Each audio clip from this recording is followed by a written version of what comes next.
we are right back into the action for another day of the week, and it is no ordinary day of the week. It is the return of NFL football tonight. Welcome to the Thursday edition of Before You Bet. Aaron live right now on the Coverage YouTube and Axe channels. Happy to have you guys along for this season opener in the NFL tonight. And we got a great big show planned for you guys tonight, or today. 4 total bets here for the Thursday nighter in Kansas City with the Ravens in 10, our usual handful of Major League Baseball picks. And Jake Butt will be along to discuss week 2 college football action and a couple spots he likes here in the NFL this weekend as well. If you guys want to be a part of the show, very easy to do so. Hit up that live chat on YouTube, on X. What do you like for the game tonight? What do you like this weekend? A couple guys in there already. We say what's up to Chris.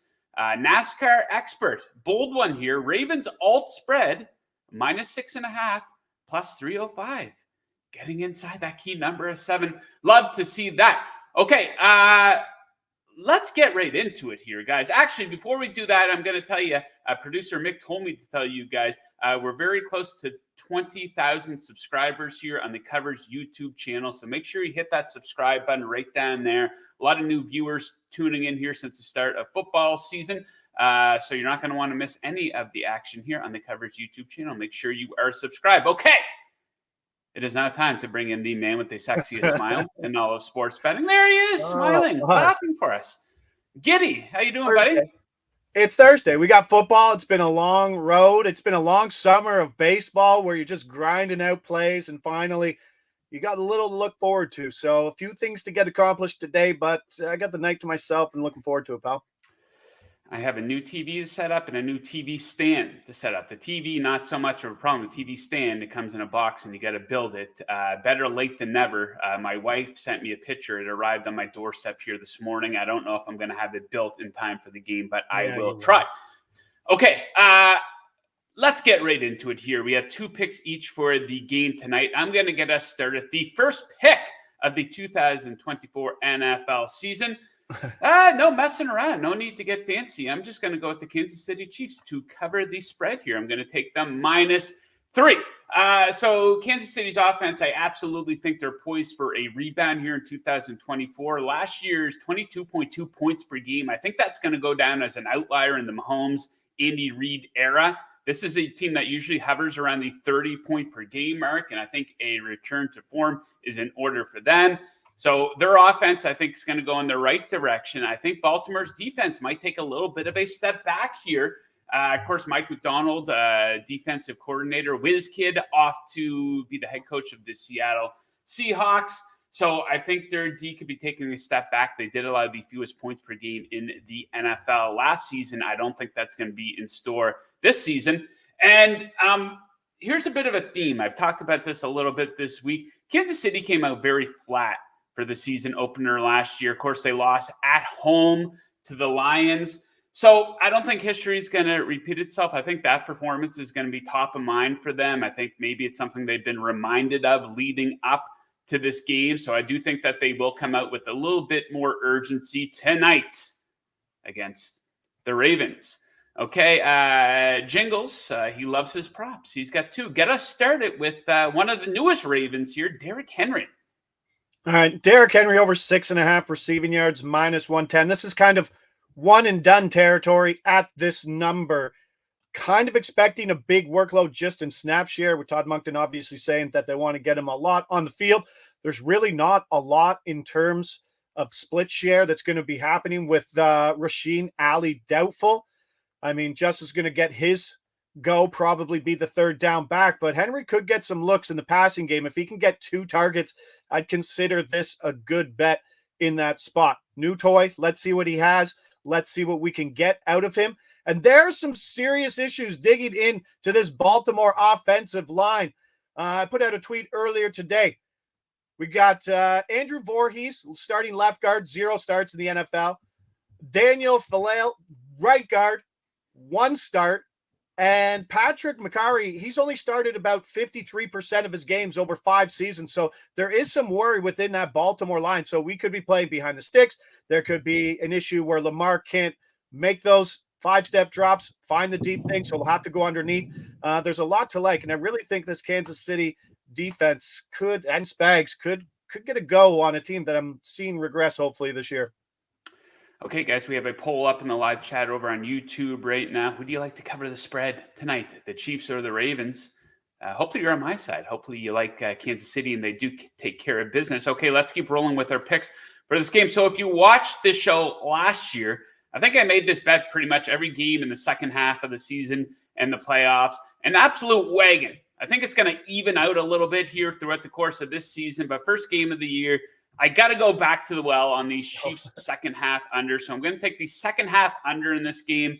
Numbers sitting there at 23.5. So Chiefs second half unders last season, if you do not know, they went 18-3 with an average combined score of just 14.9 points in Chiefs games. So these two teams, how do they match up? They rank first and fifth in second half points allowed last season. Also notice that Baltimore's offense did fall off in the second half on the road in quite a few of their games there last season. And when did these two teams last play? It was the AFC Championship game. They combined for just 3 points in the second half of that one. Like I said, I think this trend will even out as the season goes on, but I got to show it some love. Back on the wagon, Chiefs second half under. Next up, a little bit of a high-profile player here, a guy named Patrick Mahomes. What do you like for him? Yeah, we can't bet random people all the time, third string wide receiver. So let's just go Patty Mahomes over 266.5, minus 113. We released it on NFL Prop Picks, powered by the Blitz at 257. We're seeing it go up. A big thing here is obviously the Chiefs have one of the highest pass rates in all of football at 60% last year. That was a top 5 rate. And we're expecting some defensive regression here with Baltimore, without DC Mike McDonald, without Patrick Queen, without Jadeveon Clowney. They had a lot of pressure last year, 60 sacks.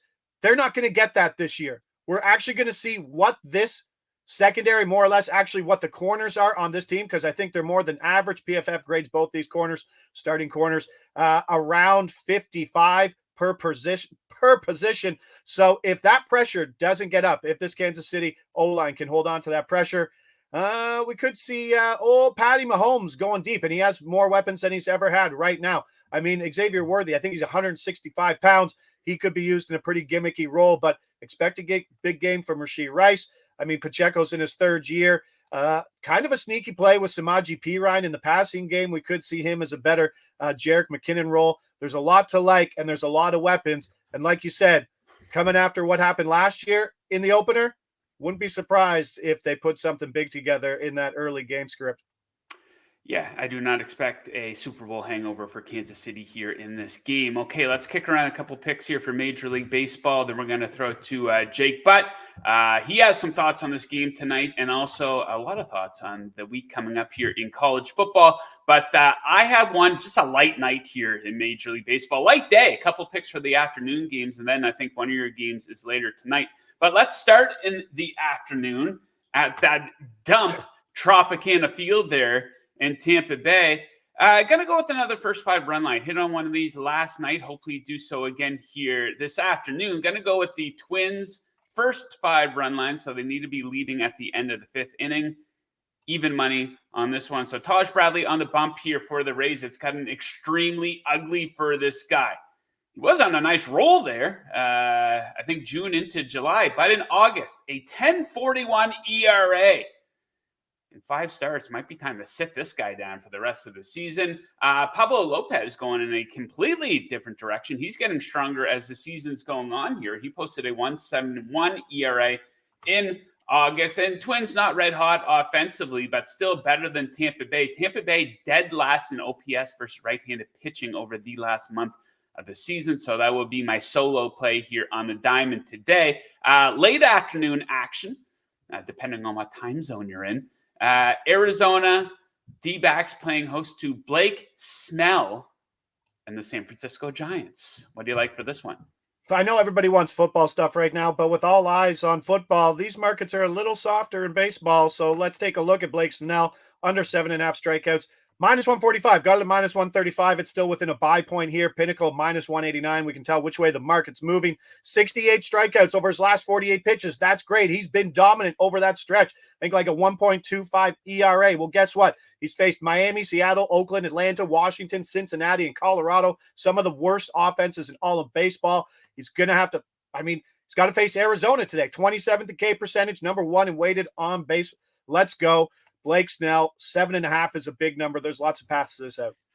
Okay, next up, you have a prop for a guy whose name I cannot pronounce. I'm not even going to attempt it, but I will allow you to do so. Tell us about it. All right, last one. I'm riding this one until the wheels fall off. Jack Kahanowitz. Books still don't know how to price this guy. He had 2 awful starts to begin his major league career, and now he's gone over this number in 4 straight starts. He went 18 outs in back-to-back starts without even throwing 75 pitches. This is the most efficient pitcher in all of baseball right now. 3.35 pitches per plate appearance. It's pretty insane what he does. 60% ground ball rate. He can get out of trouble. He's 6'6". They can go him 93. We've already seen it. They can go him 75. He's going 6 innings. So the over is 15.5, minus 125, minus 115 area. Pretty good bet today. Okay, that is it for Jingles today, but he's going to be right back with us tomorrow. We're going to have an avalanche of picks for the weekend NFL games, starting with the Friday night football game. Good-looking game in Brazil, Packers, Eagles. So we're going to be all over that. Also, our favorite bets here for the Sunday games. I like a lot of unders. Not always the most exciting bets, but the name of the game is trying to win money here, people. So hopefully we can do that. Winning season there last year. So hopefully we can follow that up with a winning season this season. Jingles, thank you for joining. Best of luck with your bets. Enjoy the Thursday night football game. Catch you tomorrow. All right. Cheers. Good luck. Okay, let's throw to our interview with Jake Butt, covering pretty much everything that there is worth covering here in the world of football. Let's go to it.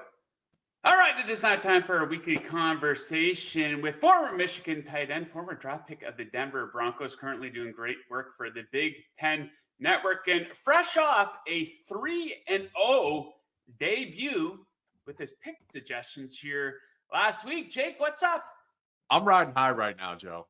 3-0, like you really can't beat that. Even Rutgers, I called out. I said their win total, they were the highest graded team in all of college football last week. So I'm riding high, but that means I have to work twice as hard now, right? Like you're most vulnerable when you're on top. So I'm working twice as hard to ensure that we keep this winning streak going.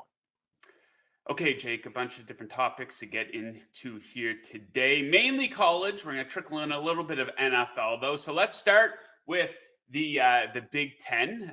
Great debut by USC last week. One of the stand-up performances of the week. They closed strong at the end of the game. Very clutch, of course. 450 yards of offense. Big win as an underdog versus a high-quality opponent. So should they be viewed as a serious threat to the other teams in the Big Ten? If you take a look at the odds board to win the Big Ten championship game, they're a distant 5th behind Ohio State, Oregon, Penn State, and Michigan. Should USC be taken seriously, or is it just like pump the brakes? It's one game, guys.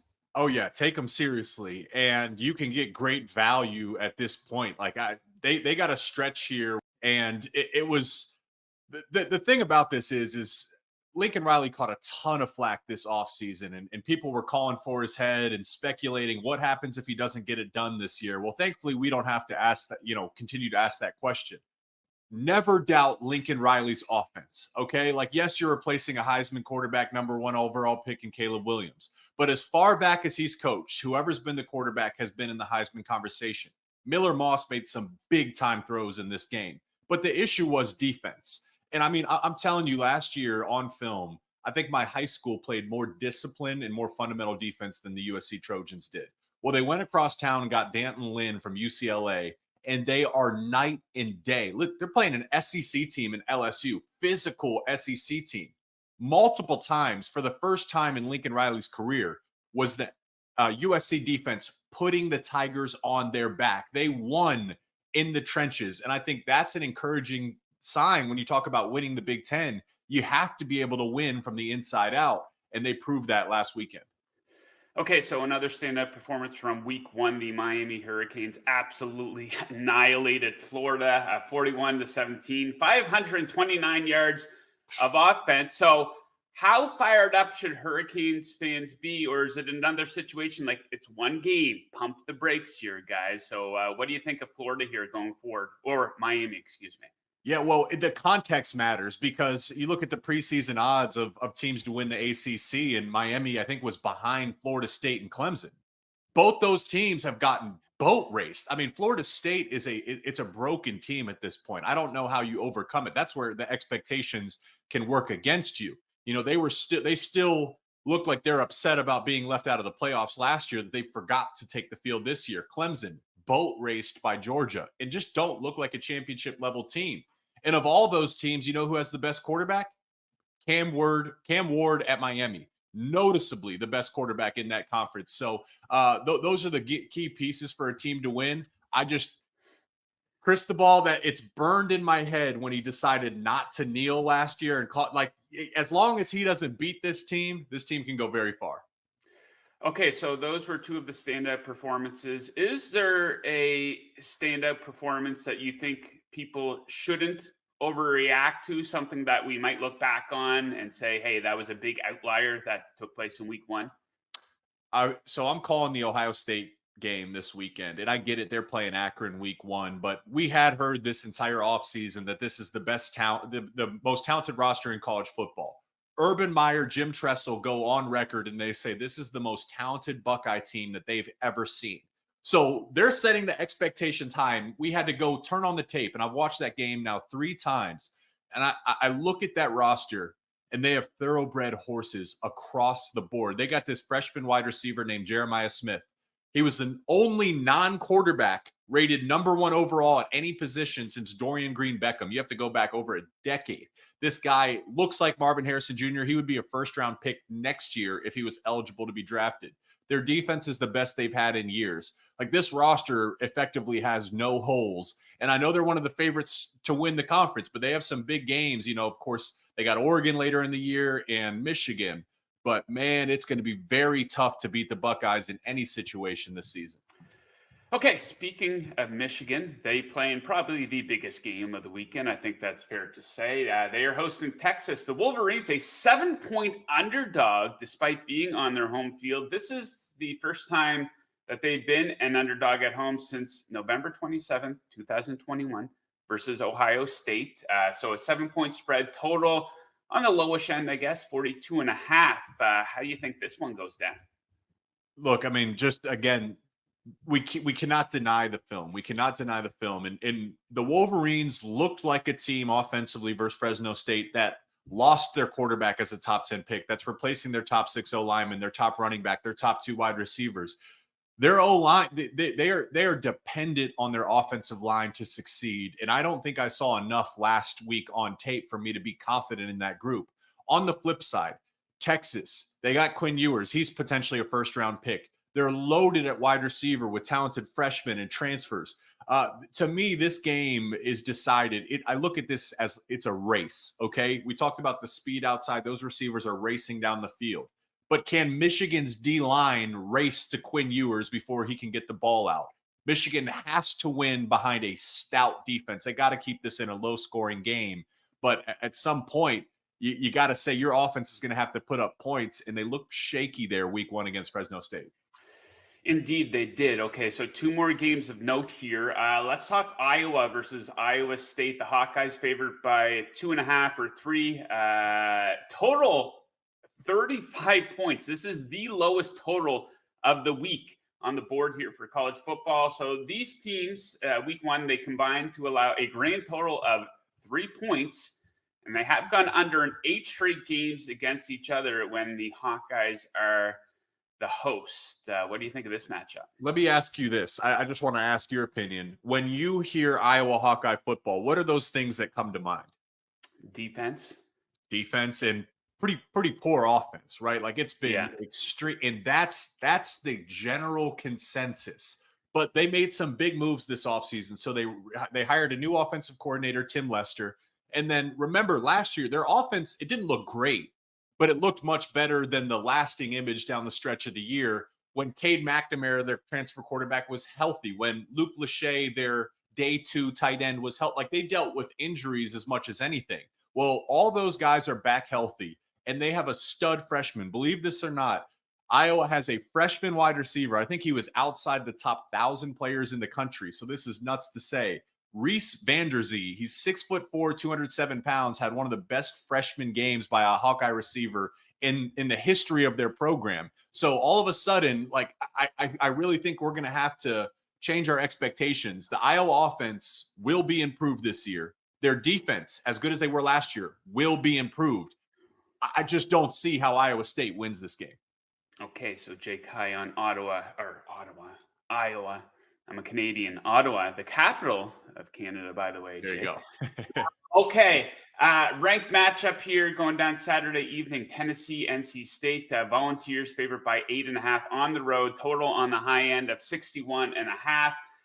Tennessee, pretty good performance offensively last week. They dropped 69 points. They covered the spread as a 38.5-point favorite. They went over the full game total by themselves with that 69 points. What do you think of this matchup? I think this spread started a lot lower too, right? I think the initial line was around 4.5, and it's been just bet up and up and up. And, man, would that have been nice to get in there at that 4.5 spot, because, Tennessee, once again, you mentioned the offense, and they got this freshman quarterback in Nico Iamaleava, who could be a Heisman candidate already. I mean, seriously, he's that talented. He only has 2 starts. One of them was in the bowl game last year versus Iowa's defense, and he shredded them up. Very few quarterbacks do that. They got thoroughbred horses outside at wide receiver. And the big thing is you look at NC State last week, their offensive line was able to give their quarterback and their skill positions a ton of time. Tennessee has one of the best edges, probably the first edge off the board in next year's draft, in Pierce. He's going to get after NC State. So even though this is going to be a competitive game, it's hard to pick. I just look at the roster and I look at the tape and I say, Tennessee is a team that's just on a different level right now than NC State. Okay, let's shift over to the NFL here a little bit. So one of the most polarizing coaches in all of sports makes his return to the NFL here. Jim Harbaugh, of course, head coach of the Chargers now. And you, of course, played for him in your final 2 years at Michigan. So I got to ask, what was it like having him as your head coach? A unique experience. I mean, you see the clips in the media. He's a little bit of a quirky guy, definitely unique. But in a way, that's why the locker room grew to love him, because he is just himself. The things that stand out is, Jim Harbaugh is an old school coach. He's going to grind you. And modern coaches are kind of going away from that. They want to keep their team fresh. So if you're going to grind your team, you better win. Otherwise, you'll lose the locker room. The good thing is for Coach Harbaugh, he's won everywhere. So I'd imagine the Chargers are sitting there saying, we're tired of losing. We're perfectly fine working harder if it leads to winning. And the other thing is he's a guy that goes against the grain always. So they're sitting there in the AFC West against Patrick Mahomes, right? Well, as good as Justin Herbert is, I don't think you want to go toe-to-toe and try to out-duel Pat Mahomes and Andy Reid in the passing game. The formula should be to develop a great offensive line and run game and control the clock. That's what Jim Harbaugh does. I saw they have a fullback that is a 307-pound defensive lineman. So, I mean, they're going to have some unique packages. It's going to be like turning back the clock to the early 2000s, and you'll see some old school smash mouth football. Okay, I'm sure I'll have a lot more questions about your playing career as the season goes on here. But of course, the NFL kicks off here tonight in Kansas City. You have a best bet for Sunday, but do you have any thoughts on the season opener tonight between Ravens and Chiefs? What a fun game. I mean, I will just say this. This one's a complete toss-up at this point because it's hard for me to pick against the Chiefs, but I have to acknowledge the fact of a shortened offseason, going to back-to-back Super Bowls and as good as I think they'll be, these week 1 games are always interesting to take on. I'm really excited to see the Ravens offense with Derrick Henry too. I mean, that's something that I think we could look back on at the end of the year and say, how did you let this happen? How did you let the Ravens, who want to run the ball, get Derrick Henry? What a great way to kick off the season. If I had to pick, I've learned my lesson. I know we said this last week. It's just hard for me to pick against the Chiefs, but can see this one going either way. Yeah, I like KC as well. Okay, so that's the game tonight. Now on Sunday, there's a game you have circled as your favorite bet of the weekend in the NFL. Break it down for us. Got the Vikings over or Vikings by 1.5 over the Giants. And I just look at this and I say, even though, okay, so I'm betting as much against Daniel Jones as I am for the Vikings. I'm just out on him and the way he looked in the preseason coming off an injury. I just don't see him leading this team to victory. And I feel some tension in that locker room that when adversity strikes, that may work against them. On the flip side with the Vikings, they go out and draft JJ McCarthy and they bring in Sam Darnold, and Sam Darnold may not excite people as it's not the big name that you'd hope to lead your team. But I'll look at the pieces that they have there. Of course, Justin Jefferson, TJ Hawkinson coming back from injury. And I say Sam Darnold is probably poised to have the best season of his career because of the way the Vikings are set up. I just think they have a much better roster and a much better football team that wins there in week 1.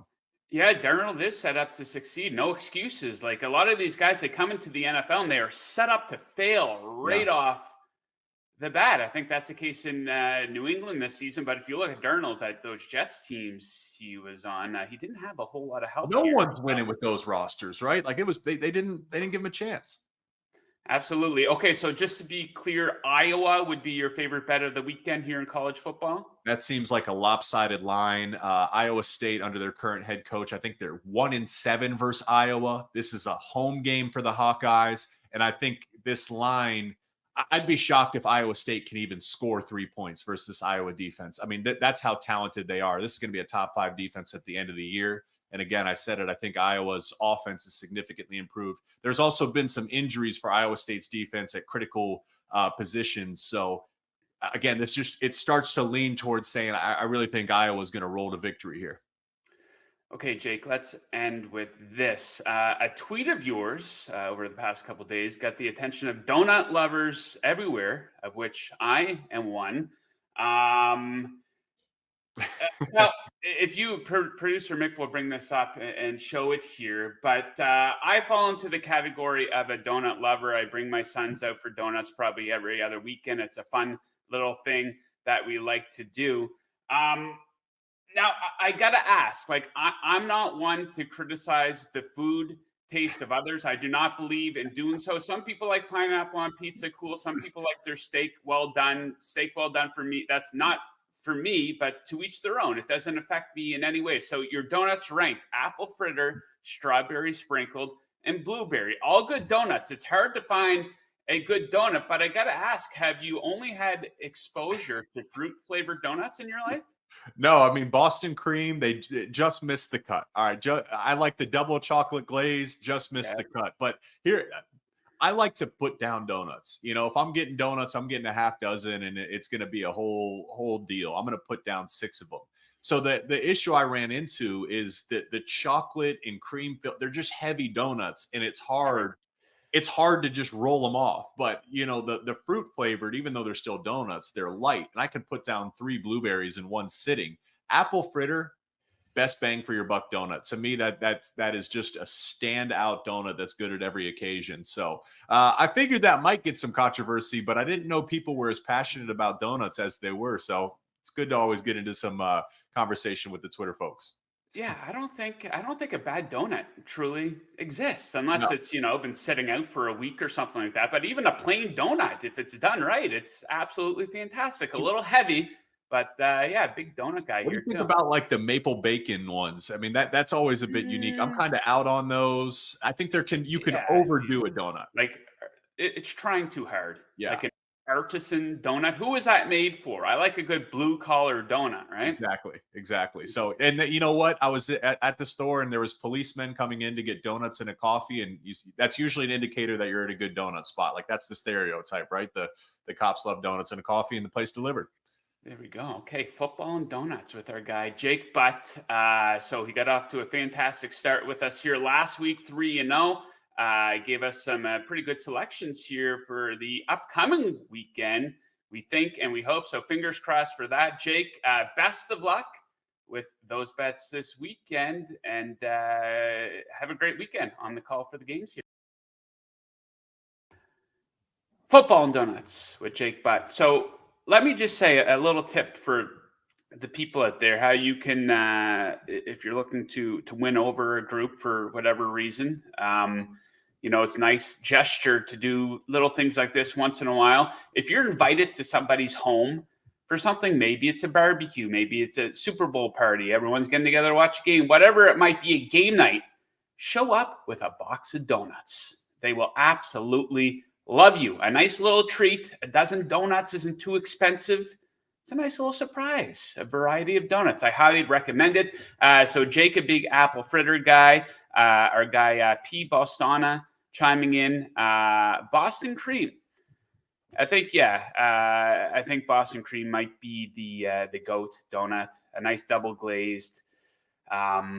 I don't know. Let me know what is the best donut in the chat, the live chat. Let us know here. Okay, so if you're just tuning in at the very top of the show, we gave out our best bets for the Thursday night football game. Producer Mick, if you want to bring up the graphic for that. If he has that, there we go. Ravens versus Chiefs, best bets. So I like, no messing around here, nothing fancy. I like Kansas City to cover the spread there, -3. I think a bit of a theme for them might be that they were pretty flat in the season opener last year, so expect a little bit more urgency this time around. Then I'm going back to the on the wagon from last season. My favorite trend of last season, Chiefs second half unders went 18-3, including the playoffs. We'll see if that can carry over to week 1 here. Then Jingles went with a couple of high-profile players. Derrick Henry over receiving yards. 6.5 seems like a low number. Might be able to get that on one catch. And Patty Mahomes to get her going here, over 66.5 yards. Some baseball here as well. This game gets going here, and I think I bet a half hour's time. Twins down in Tampa Bay. I'm going to take Twins on the first 5 run line. Even money on that one. Blake Snell under 7.5 strikeouts, and this Jack guy, Jack K, we will call him, over 15.5 outs. Maybe, people don't want to bet him. Maybe he's being undervalued because people cannot pronounce his last name. Munchkins, they call Munchkins up here in Canada Timbits. If you've ever been to Tim Hortons, I will say Timbits, you get a box of 20 for $5. Not a lot of things out there that you get a good deal on anymore. I think that's some pretty good bang for your buck. And the covers, they're trolling me here. Dolphins putting up a donut for sure. Absolutely not. That is not happening. They are dropping 30 points on the home field. I think one of my picks tomorrow is going to reflect that as well. So speaking of tomorrow, it is going to be the mega football show every single Friday here on Before You Bet, breaking down our best bets for the NFL Sunday games. Tomorrow, the NFL Friday game. How great is that? And then Brad Powers will be along talking best bets for the biggest games in college football. It's going to be your number one destination for football betting, the mega Before You Bet football program every single Friday. Like I said, guys, if you're new to the show, if you're new to Covers, if you are not subscribed to the Covers YouTube channel, smash that button right down there. We're getting pretty close to 20K subscribers here. Also, another reminder, the show is also available via podcasts. If you prefer to listen to a podcast and watch on YouTube, listen on your way home from work, at the gym, out walking the dog, whatever. Mowing the lawn. That's what I do. Put the pods in and helps pass the time a little bit. So a lot of excitement here. Just counting down the hours, counting down the minutes here for kickoff. Ravens versus Chiefs going down. Cannot wait to do it. Cannot wait to get into the rest of the week 1 action. It is all going down tomorrow. Same time, same place. Thank you guys for tuning in. We will catch you guys again tomorrow.